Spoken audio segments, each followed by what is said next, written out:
हाँ जी बच्चों, good morning. बेटे, जैसे कि तुम लोगों ने जो क्वेश्चंस पूछे थे उनके रेफरेंस में मैं बता रहा हूँ। एक क्वेश्चन बच्चों ने पूछा है 42। तो डायग्राम आपके सामने ही बना हुआ है, केयरफुली एक बार देखो।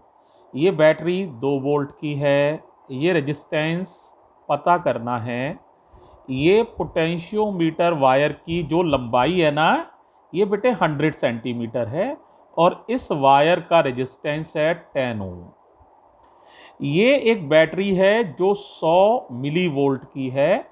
मिली वोल्ट को वोल्ट में बदलोगे, 1000 का डिवाइड यहाँ लगाया है, तो ये 0.1 वोल्ट की बैटरी जो है ये 40 सेंटीमीटर पर बैलेंस हो रही है।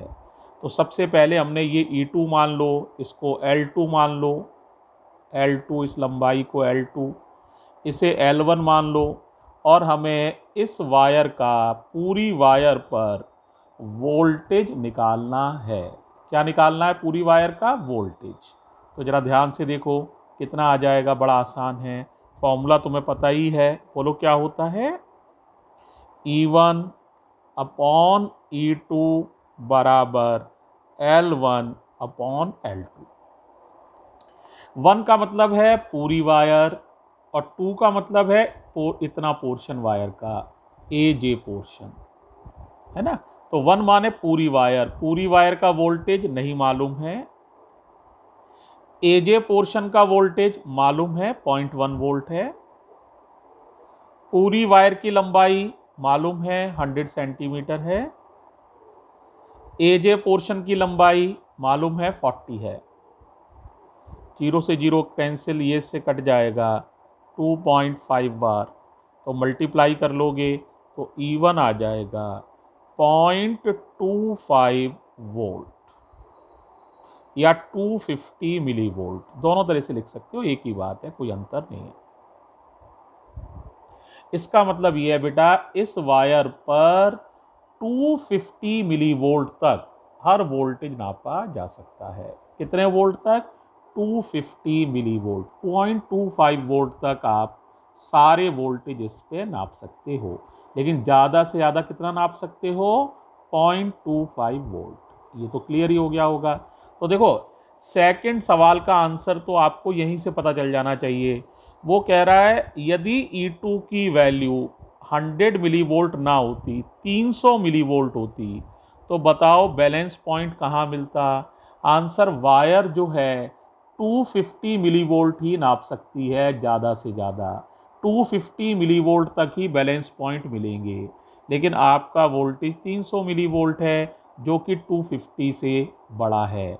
इसका मतलब कहीं पर भी बैलेंस पॉइंट नहीं मिलेगा। यानी इस वोल्टेज को इस अरेंजमेंट द्वारा नापा नहीं जा सकता है।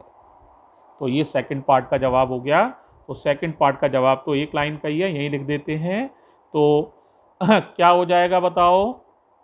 If E2 equals to 300 milli volt, we will not get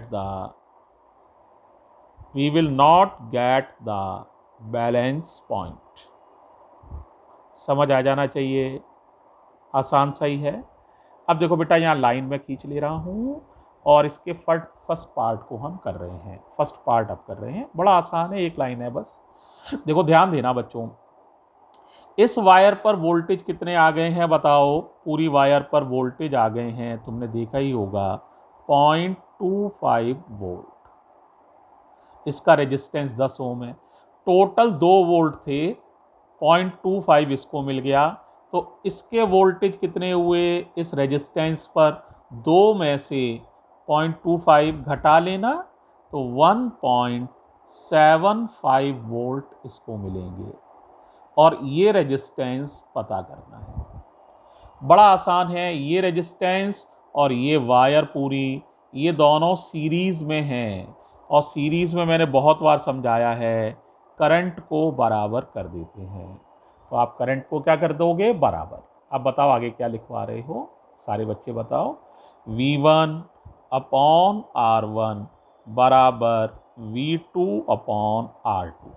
जहां 1 का मतलब ये वायर है और 2 का मतलब ये वाला रेजिस्टेंस है। ठीक है।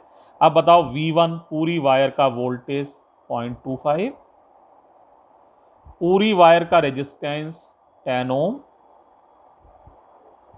ये इस रेजिस्टेंस का वोल्टेज 1.75 आप आसानी से देख पा रहे होंगे। और प्यारे बच्चों, इसका रेजिस्टेंस निकालना है तो R2 की वैल्यू है R, जो कि हमें निकालना है। तो देखो इससे ये 7 बार कट जाएगा बड़ी आसानी से, तो क्रॉस मल्टीप्लाई कर लोगे तो R आ जाएगा 70 ओम। ये आंसर हो जाएगा। हाँ जी, कठिन लगा या आसान? मेरी समझ में तो बहुत ही आसान सवाल है और इसको आप आसानी से प्यारे बच्चों कर सकते हो। एक सवाल और ले रहा हूँ। एक बच्चे ने एक और सवाल पूछा है और वो नंबर शायद 36 है। देखो एक सवाल और ले रहे हैं, इसको जरा केयरफुली देखो। देखो कह रहे हैं शुरुआत में बैलेंसिंग लेंथ 85 सेंटीमीटर है। क्वेश्चन की लैंग्वेज पढ़ लेना। जब हम उसके टर्मिनल्स के बीच में 7.5 ओम का रेजिस्टेंस लगा देते हैं तो बैलेंसिंग लेंथ कम हो जाती है और वो 75 सेंटीमीटर ही रह जाती है। बड़ी लेंथ को L1 मानते हैं, छोटी को L2 मानते हैं और आपको इंटरनल रेजिस्टेंस उस सेल का पता करना है। एक लाइन का सॉल्यूशन है, हाल ही कर लोगे।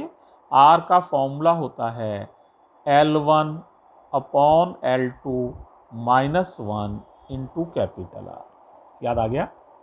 अब बताओ L1 कितना है? L1 है भाई 85 अपॉन 75 -1 इंटू R माने 7.5।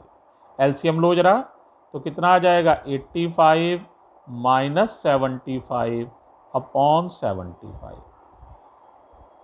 85 में से 75 सब्ट्रैक्ट करो, है 10 आ जाएगा। तो 10 इंटू 7.5 अपॉन 75। 10 और 7.5 का मल्टीप्लाई भी 75 हो जाएगा।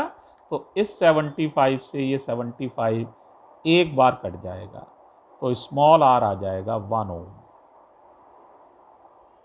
बहुत ही ईजी है, मुझे लगता है हाल ही समझ में आ गया होगा। देखो बच्चों, ये दोनों सवाल आपको इजीली समझ में आ जाने चाहिए, ठीक है। अब एक सवाल और मैं कर रहा हूँ, ये अपने मन से मैं कर रहा हूँ, इसको देखना। 61 बहुत ही इंपॉर्टेंट सवाल है।